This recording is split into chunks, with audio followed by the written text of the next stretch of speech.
Ang pangutana, kung ang tao sigig ampo sa Ginoo, nya sigig kaughugang mananap, dunggon ba sa Ginoo? Atong tanawon ha, 28:9.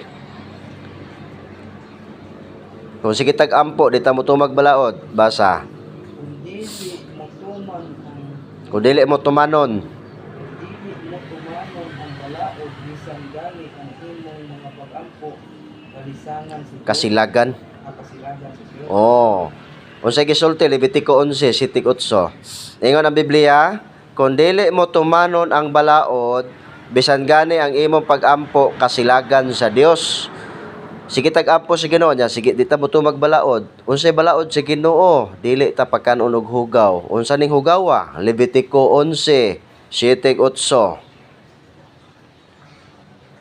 Ang baboy bisan tuod kung tikas ang tubo, dili man kini uusap sa ginaon, busa hugaw kini alang kaninyo.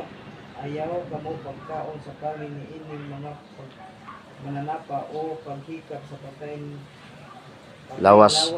niini kay hugaw man kini alang kaninyo. Oh, muna nga muna ang tubag sa pangutana tay nga ang pangutana sige kag hugaw nya magsigampo sa Ginoo, ingon ang Ginoo kasilagan na si Ginoong ampo.